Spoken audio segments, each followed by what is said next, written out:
Good evening, everybody, and welcome back to the Jerry and Carol Harris Jewish Destiny series. I'm your host, Rabbi Pinchas Landis, and let's dive right in and study some Jewish history together after our short hiatus we had for the holidays. Now we're ready to get right back into it with arguably modern times, because in our previous sessions we dealt with the horrors of the destruction of European Jewry, the Holocaust, and now we're dealing with the aftermath of that terrible time period.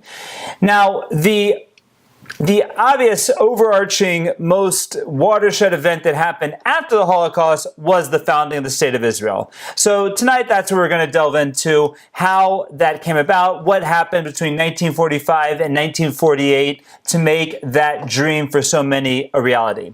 So first of all, I want to do a quick synopsis of a lot of what we've touched on in the previous sessions on the development of the Zionist movement.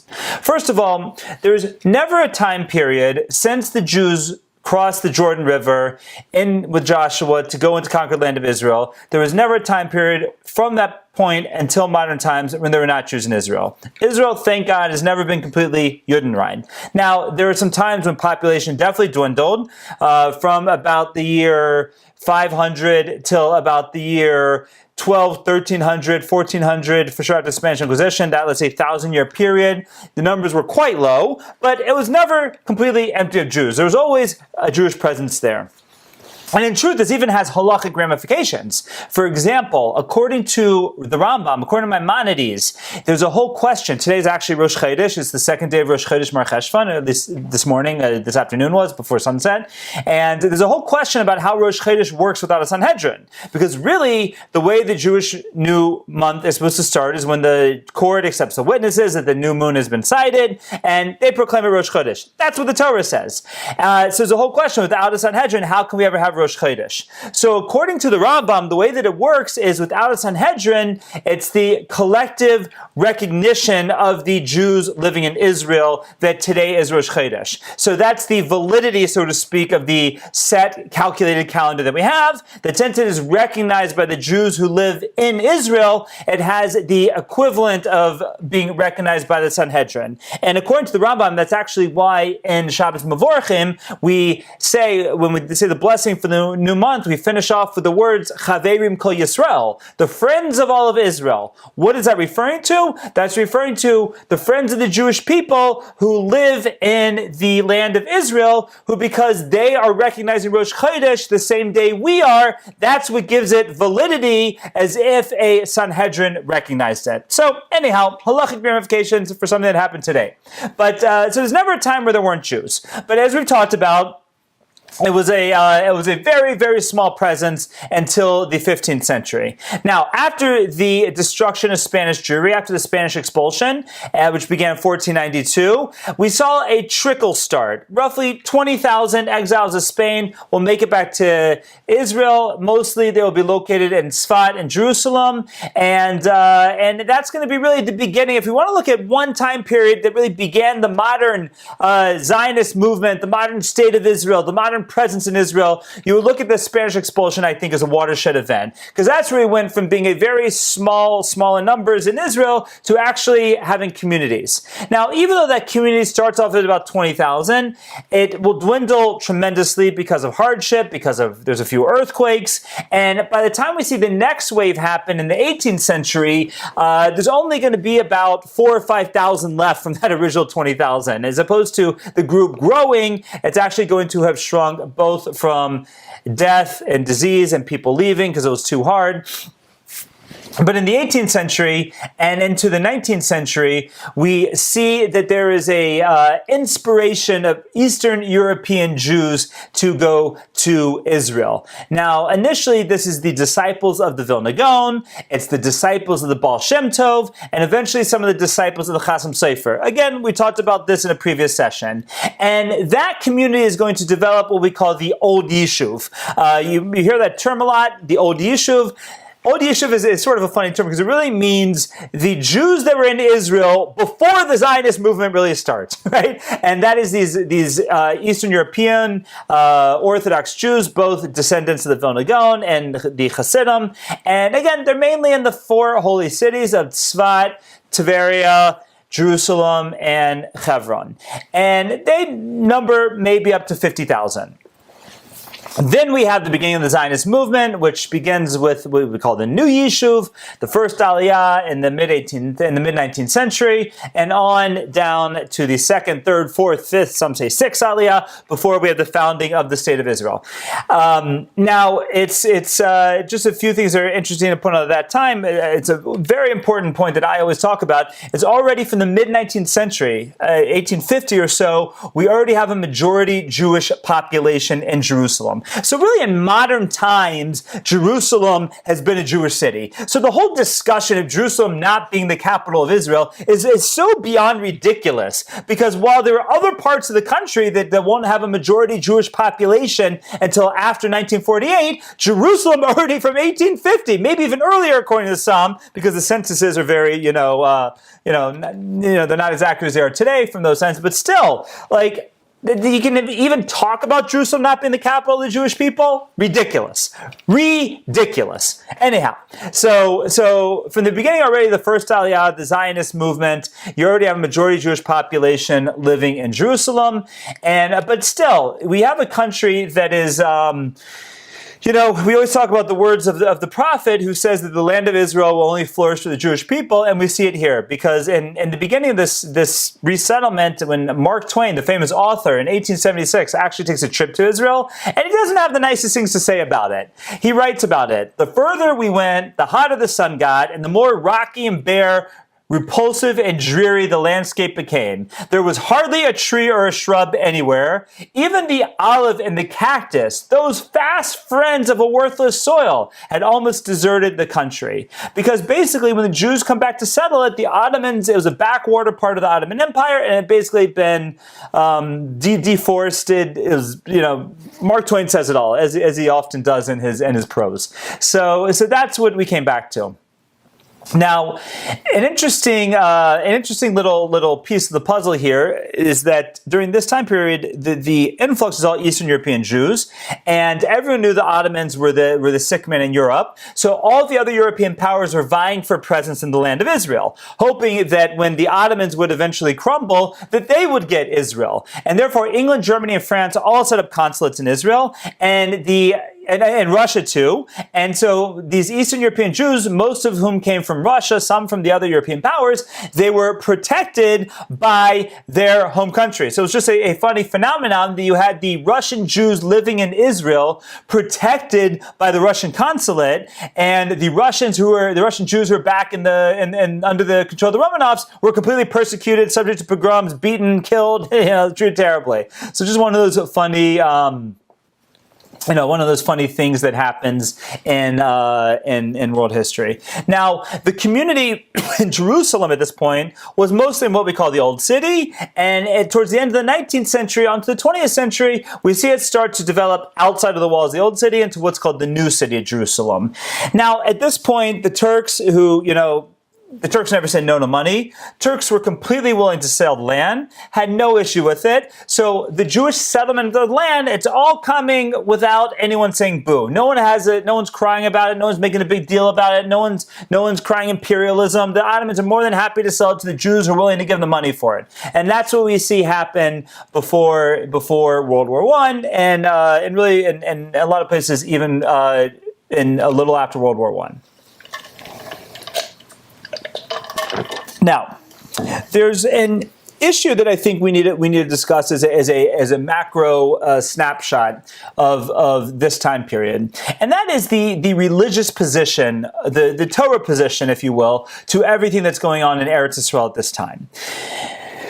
One of the fundamental Jewish beliefs, Rambam lists as one of the 13 principles of Jewish faith. It was put into poetry by both the Ani Ma'amins and the Yigdal. The concept of the belief in the redemption of the Jewish people, we have as part of the Shemona Esrei. We have 2 blessings in the Shemona Esrei and the Amidah dedicated to it. We know it's a fundamental aspect of Judaism that we will resettle in Israel one day, and we call that the Messianic era. Again, Messiah means the reconstitution of the Davidic monarchy, and that's a fundamental part of being a Jew.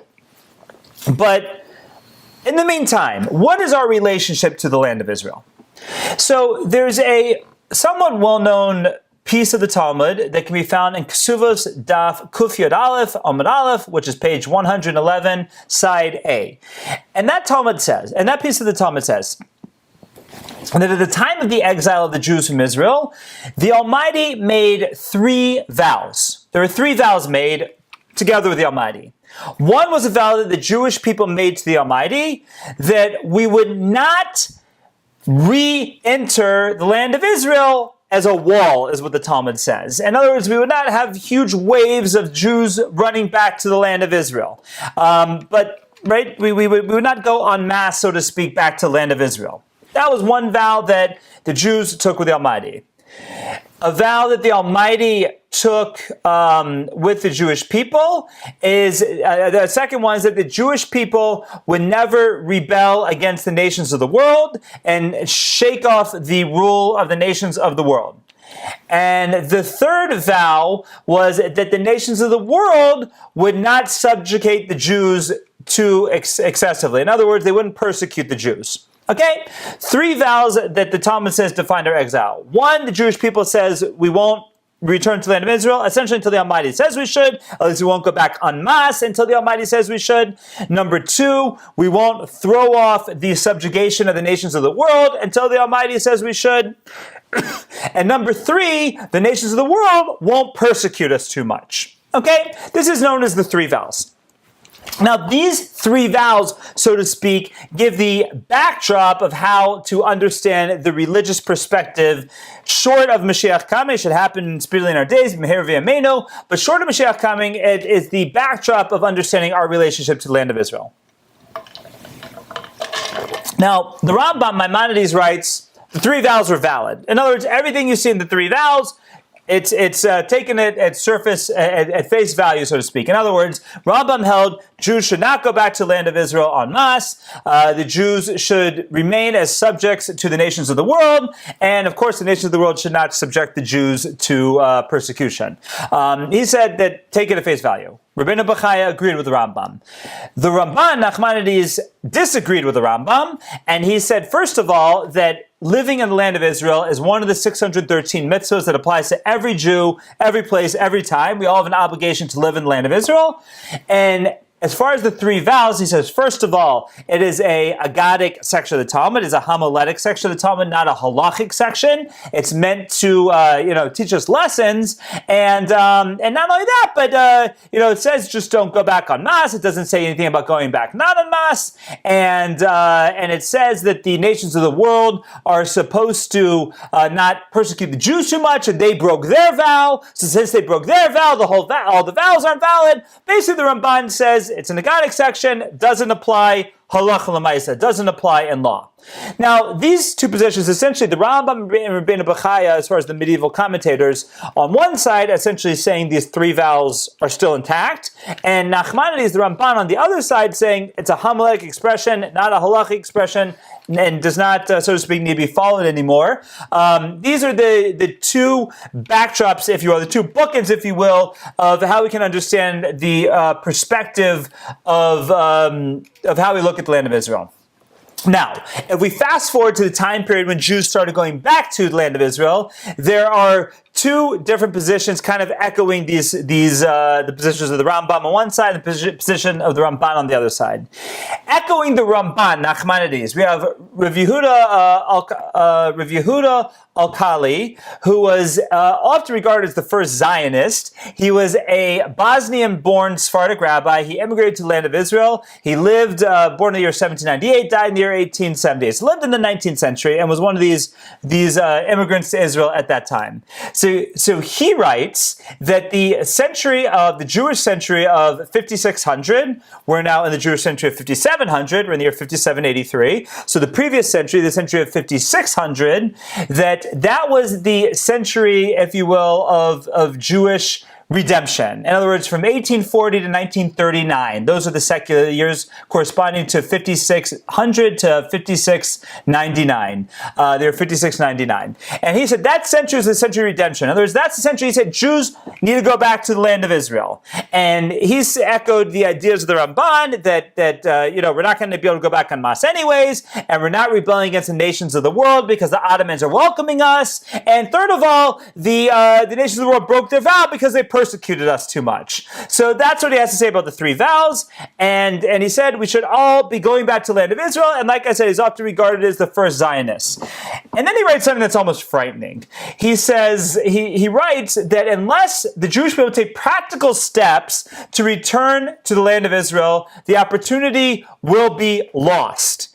And even though starting in the year 5700, it's still going to be, an obligation, the time to go back to the land of Israel. From that point on, it'll have to be with great hardship and with an outpouring of wrath, that only after that outpouring of wrath will we be able to gather up the exiles of the Jewish people and bring them back to the land of Israel. Now again, he said that we should get there in the century of 5600, corresponding to 1840 through 1939. He said after 1940, it'll only be done after the outpouring of the wrath of the nations of the world. And we all know what happened in 1939, 1940, World War II. So it's almost prophetic words that he said in the 19th century. And, really just fascinating. He went on to say here that the outcome will be the return to the promised land. It'll be the same outcome, but it'll be much harsher circumstances. Okay, so that's one side. On the other side, we have the Yismach Moshe. Now, the Yismach Moshe was Moshe Teitelbaum. He was the forerunner to the Satmar Hasidim, and he really took a hardline Rambam approach and said that the three Shavuos, the three vows, still apply 100%, and therefore we absolutely cannot go back en masse. We cannot throw off the subjugation of the nations of the world. In other words, we can't have a state there, and the nations of the world aren't supposed to persecute us, but that's between them and the Almighty. That's what the Yismach Moshe said, and that really became the position of the Satmar Hasidim, who are really the other bookend, if you will, of religious Zionism, as to say that it's definitely not time for us to go back. We're not supposed to be going back. We're not supposed to have a state there, and that's the situation. So again, just to sum it up, the two different perspectives on the land of Israel from a Torah perspective are. One position is that the three vows aren't in effect anymore because we're not going back en masse. The nations of the world, at least initially, said we could go there. They were telling us not to, and they've persecuted us too much. So they already broke their vow, and therefore, with religious connotations, we can go back to the land of Israel. That's what we'll call the Ramban position and the aftermath of understanding to the Ramban. On the other side, we have the Rambam, who said, no, the three vows are still in place until the Almighty says we can go back, we can't go back. Until the Almighty says we can throw off the subjugation of the world, we can't throw it off. And the persecution of the nations of the world, that's up to the nations of the world with the Almighty. That's not for us to weigh in on. And the hard line of that position is echoed by the Yismach Moshe, and eventually today echoed by Satmar. Okay, these are really, I would say, the bookends of the approach to modern Zionism from a religious perspective. What we'll call the Ramban position is very much what we'll call a religious Zionism nowadays. That it's a mitzvah to go back to the land of Israel. That there's a religious emphasis put on the modern state of Israel. These are the ones that make Yom HaAtzmaut into a religious holiday, not just a secular holiday. That's following this approach of the Ramban, and Rav Kook for sure was one of the big proponents of this approach. The other bookend is the Satmar Hasidim, who say there's no religious significance whatsoever in the state of Israel. It's not what we're supposed to be doing. We shouldn't be doing it, and that's the Satmar approach.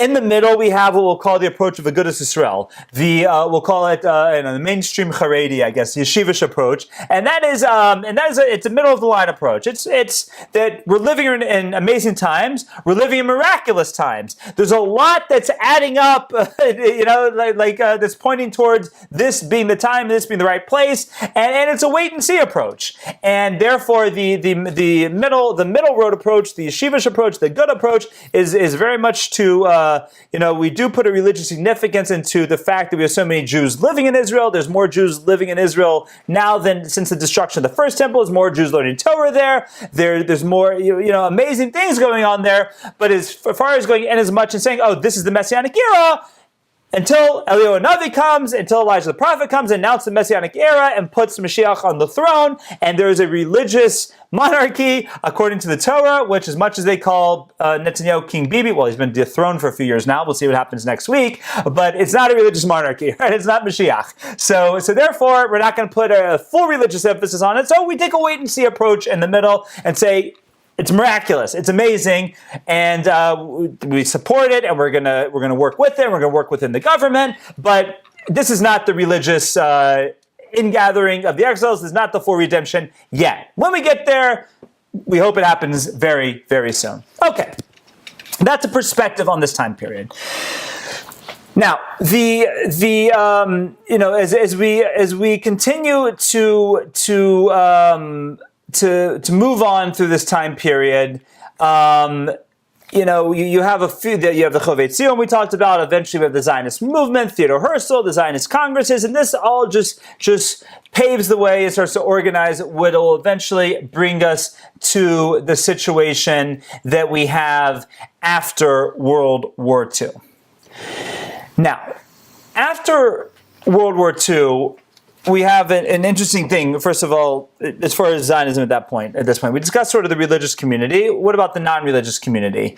Outside of the non-religious community, you had secular Zionists, but then you had two in the non-religious community. There were almost anti-Zionists. One was the Reform movement. The Reform movement had basically taken Zionism completely out of its religion, out of its prayer book, out of there's no aspect in the Reform synagogue and the Reform temple of looking towards the land of Israel, wanting to return to the land of Israel. Now that'll change. That will change. But it started to change. It started to change with individuals, but as far as a movement, it officially was not part of what they were doing. And then the leftists, the Bund, the communists, the Jewish communists, were also not pro the land of Israel or the settling of the land of Israel so much. So that's where kind of the Jewish community divides its lines as we go into the post-war period. Okay. So after World War II, we see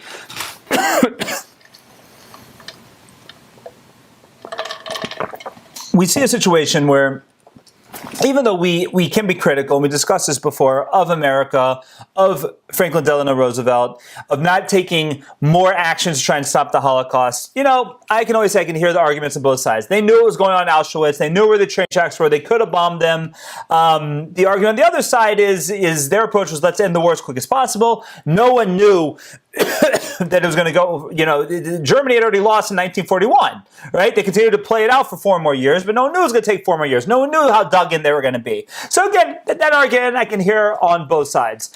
But the populace of America definitely didn't know the horrors of the Holocaust until after the war. And after the war, the curtain is pulled back on what went on in Nazi Germany, and the world just responds with guilt and horror. Total guilt and horror, and total sympathy for the Jewish people. Now, the sympathy is only going to last a few years. It's going to be a short window in time when the Jewish people are actually going to have the sympathy of the world. Now, never before in world history do we have this. This isn't the first time they tried to destroy us. As we always say, the summary of every Jewish holiday is they tried to kill us. We won. Let's eat. After Khmelnytsky, there was no shock and horror. After different pogroms in Russia, no shock and horror. After the Spanish expulsion, no shock and horror of the world.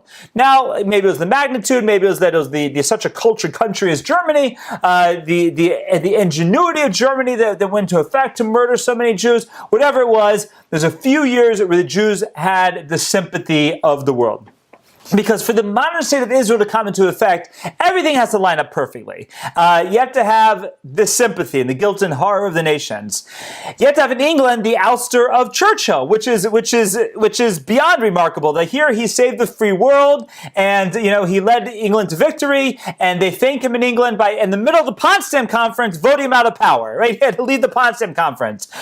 Unbelievable. But if Churchill stays in power, Churchill for sure would not have taken the hard line to Jewish, or we assume would not have taken the hard line to Jewish immigration into the land of Israel that his successor takes, and probably would have been more sympathetic to the Jews in Israel and would have let the Jews go back, and therefore the state never comes into being.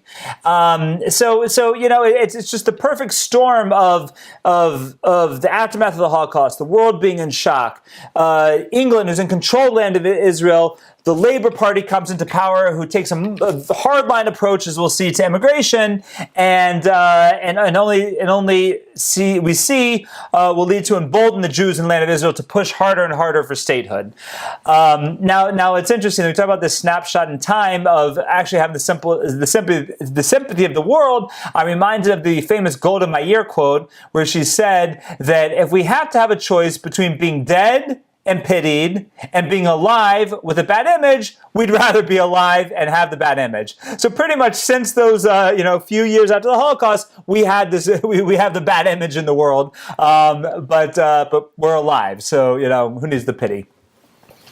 Okay, now after the war, part of the pressing issue that we'll see will lead to the state of Israel will be that there were 250,000 refugees, or displaced persons as they came to be known in Europe. There were 250,000 European Jews that were not murdered by Hitler, but had no place to go. So what's interesting is the concentration camps basically become DP camps. And in many cases, the conditions weren't even that much better than when they were concentration camps. Yes, there was not the hard labor, there was not the crematorium and the gas chambers, but as far as the physical accommodations, if you will, in the situation, the DP camps, it was not much better than when they were concentration camps. So the world had to figure out what to do with these 250,000 Jews in Europe. Now, there were some that did try to go back to Poland. Now, Poland at this point was fully Stalinized. It was a full communist country at this point, and in upwards of about 25,000 Jews will try and go back to Poland, and that just leads to pogroms. It was as if to say, they said clearly, don't come back. We got rid of you. We just got rid of you. That was the one good thing that came out of World War II. We don't want you back here. And those that were under the control of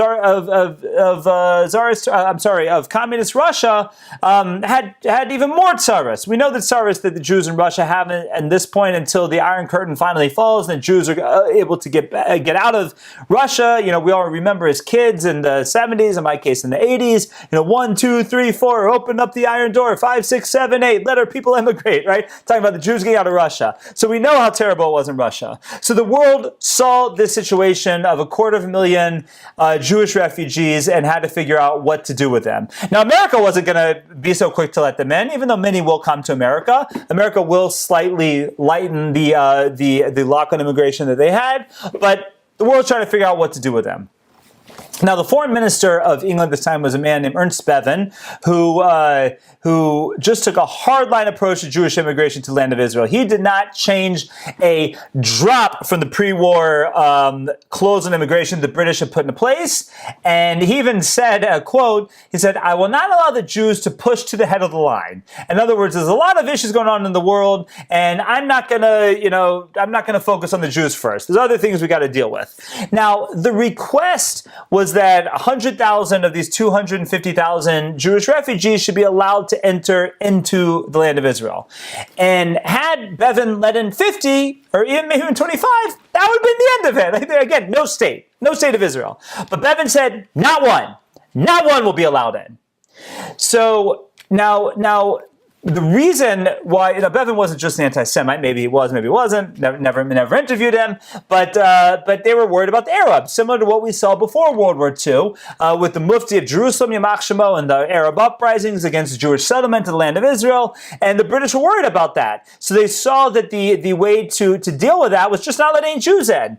And the Arabs' approach was, well, it's not our fault that 6 million were killed. Why are you punishing us by making us take Jews into this country that was a backwater part part of the Ottoman Empire that no one lived in before the Jews got here. But anyways, that's besides the point. And it's not like, they're saying don't punish us for the 6 million. It's not like the Mufti of Jerusalem was in Berlin during World War II working with Hitler, and it's not like you had Arab uprisings in the land of Israel in favor of the Germans against the British during World War II. No, none of that happened. Arabs say, don't blame us, not our problem. Right? And their typical wonderful way of doing things. Anyhow, so, but the British were afraid of the Arabs, so they said, not one. And that's and that was the approach of the British to letting the Jews immigrate into Israel. So what was the response of the Jews that were in Israel? To fight the British. Now, there had already been movements to fight the British before World War II. For the most part, that was put aside during the war, and the groups that were fighting against the British before the war were fighting with the British during the war. Now, there were several groups that eventually become a part of the infrastructure of the State of Israel that developed even before the war that now take the focus of fighting the British, getting the British out of the land of Israel, and getting Jewish refugees from Europe to the land of Israel. And what eventually becomes the Mossad infiltrates they even infiltrated the concentration camps, trying to get Jews out of concentration camps, but for sure infiltrated the DP camps to try and smuggle the Jews out of Europe. And at first it was successful. They would bring in, it's a nice long harbor. They would bring in the ships at night, and the British weren't paying attention. And so they were able to smuggle these Jews out of the DP camps into the land of Israel. They'd falsify their papers and put them on kibbutzim somewhere, and that was that. But the Arabs noticed and cried bloody murder, so the response of the British was to form a military blockade that became almost impossible for these ships to get through. And when the ships were captured, they would actually quite often bring them into the harbor in Haifa or Tel Aviv or wherever it was, and they could also sometimes see their relatives on the shore waiting for them, and then they would take them to internment camps in Cyprus that, again, weren't much better than the concentration camps of Europe. Now, eventually, those who go to the internment camps in Cyprus will be brought to the land of Israel after the founding of the state, but for these 3 years, you're going to have thousands of Jews in internment camps in Cyprus. So that's our British friends and how they dealt with Jews trying to get into the country. Beyond that, we have the paramilitary groups that start fighting against the British. Now, there's three paramilitary groups. The one was the Lochmei Cherus Yisrael, which means Fighters for the Freedom of Israel, or Lechi for short. The pejorative that this group got, that was given to them by the British, was the Stern Gang, because of their leader was Avraham Yair Stern, and very small group. It probably never numbered more than 500. But they were the ones who used the most radical tactics. In fact, they were the ones who did not want to work with the British during World War II. They even supposedly reached out to the Germans saying, get rid of the British in Israel so we can have Israel. They were a radical group, but not that big. The second group was Hargun HaTzavei Halumi Be'eretz Yisrael, the national military organization in the land of Israel, or this was called the Irgun for short. This was the group that Menachem Begin led, and often called Eitzel was another name they had. And they will take an approach of, they're much bigger than the Stern Gang, about 7,500 members, and their approach is really a Mida Keneged Mida approach to the British. In other words, every time a Jew is killed or captured by the British, whatever happens to the Jew, that's what Eitzel will do, that's what the Irgun will do to the British. A Jew will be caught and hanged, they'll take a British soldier and hang him in Tel Aviv. That's what they're known for. Now, the British treat the Irgun like the Irish Republican Army, right? That's how they look at them, that's how they looked at Begin. Begin was number one on their most wanted list, but they're the ones who really fight hard against the British. And then again, of course, there's the Haganah, which is the other group that'll also join in sometimes with the Irgun, sometimes not with the Irgun. They're not quite as radical as Irgun, but eventually we'll see that the Irgun and the Haganah, at the end of all this, when the state is founded, will both combine into the Haganah Tzava Yisrael, or the IDF, the Israeli Defense Force. Now, it's interesting to point out the word Haganah means defense, and all these are defense forces because that's what they are. They're not conquering forces, not imperialistic forces. They're defending themselves. That is really, until this day, is the view of the army of the state of Israel.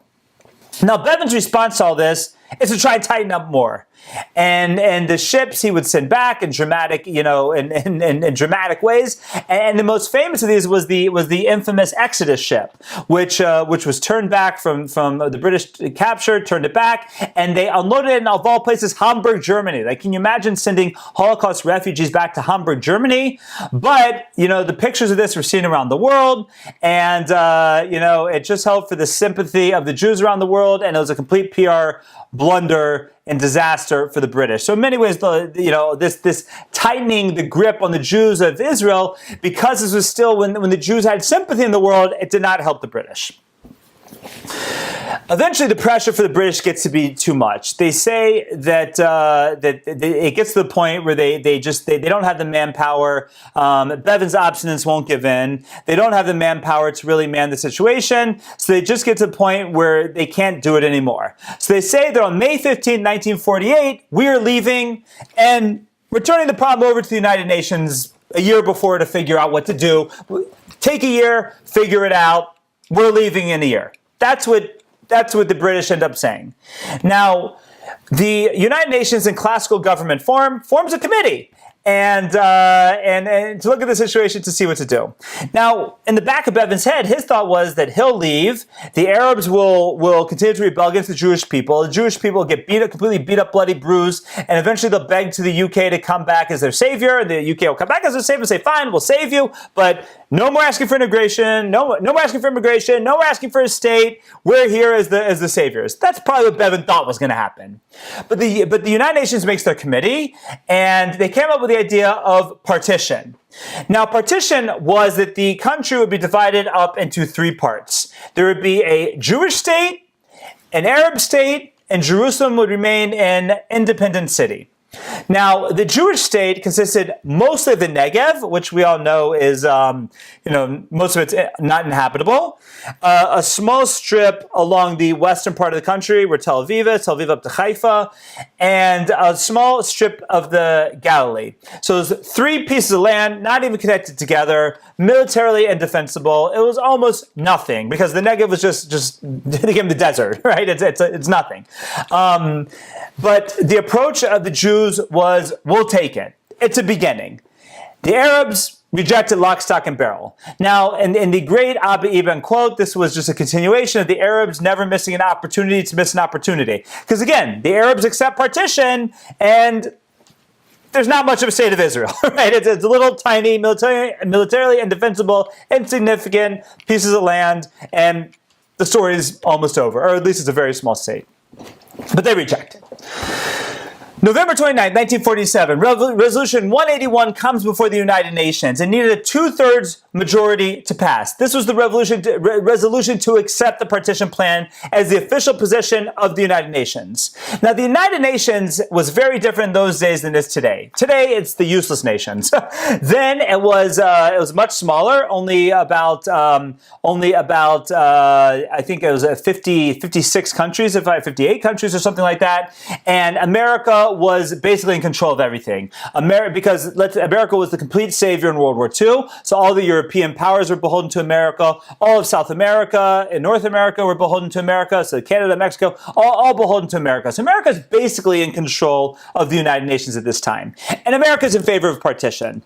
And not only that, but in one of the only times between the end of World War II and the end of the Cold War that the USSR and America were actually on the same page as far as partition went, because Stalin incorrectly thought that since Ben-Gurion and who will become the initial power in Israel were basically socialist, he thought that that the state of Israel would become part of the Soviet bloc. So therefore, there's about 5 Soviet states at this point in the United Nations. They're all going to vote for this. They're for partition. America and the influence of America will vote for partition. And then there's a lot of other wielding and yielding to make sure that the votes are gotten. But finally, when the votes are counted, there are 33 for partition, 13 against partition, and 10 abstain. Out of the 10 that abstained, the United Kingdom were included. They're only part of Europe. Out of the 13 against, it was mostly the Arab nations that were against. And partition passed. And the land of Israel, they are dancing in the street all night. and the next day, the war starts. Now, many people think that the War of Independence starts on May 15, 1948, when Israel declares independence and the British leave. No, the war began the day after partition, and maybe even before that, because we're going to see from November 1947 through May of 1948, there's going to be many skirmishes. There's very few the British are going to even intercede in any way, shape, or form. They're going to let the Jews, the Arabs just fight it out. As we said, the British wanted the Arabs just to bring the Jews to their knees. They come crying back to the British. And to make things more difficult, the UN puts an arms embargo on Palestine at this time. So that means officially no one's allowed to send weapons to either the Jews or Arabs in Palestine. The only problem is you're allowed to send to nations like Jordan and Egypt and whatnot. So through Jordan and Egypt, arms and munitions and military installations are filtering into the country or flowing into the country en masse, and the Jews are doing literally anything in their power to hobble together an army. So you have Jews around the world who are trying to buy whatever, there's a lot of military surplus on the market at this point because it's after World War II. So you have Jews around the world clandestinely buying up whatever they can buy on the used military markets and trying to get into the land of Israel. And you see that the military, the first Air Force of the Israeli Defense Force are these old French airplanes that they bought for scrap. They bought from scrap in France and were brought into the land of Israel, reassembled, and they weren't even mounted with guns. The pilots would open the window and drop grenades out of them. That's how they used them in the War of Independence. But through that way, the Jews are able to hobble together an army and a defense, and we'll discuss more next week what happens. But through all these cross-border skirmishes, cross-settlement skirmishes, what they really were, some the Arabs win, some the Jews win. It's a lot of tit for tat over the next 6 months until the real war begins, and that we'll discuss next week. Now, the last thing I want to touch on is that, as we said, initially, America supports partition. But shortly after partition is won over, we see that the State Department tries to thwart the whole thing. Now, until this day, there's plenty of Arabists in the State Department, and they say that the Arabs are going to rebel, it's going to be terrible, and they try in every way, shape, and form to move America off of its support of partition and off of its support of the state of Israel. And they're even starting to win over the president, Truman. And Truman at this time is not only starting to be won over by the State Department, but he is even starting to get a little bit annoyed with all the Zionists that keep pecking for his attention. Now, it's interesting, we talk about Truman even being in power, which was crazy in and of itself. Again, part of the serendipity of everything had to line up just right for the state of Israel, that you have Truman, who is a no-name senator from Missouri, who in his fourth term, FDR dumps Wallace, who was the sweetheart of the left, because FDR thought he was a little too radical, and FDR knew he was sick. The world didn't know he was sick. He wanted someone more moderate, so his advisors chose Truman, who he didn't even know. He couldn't even remember his name initially, and Truman ends up becoming president, as we know, and ended up being a wonderful president.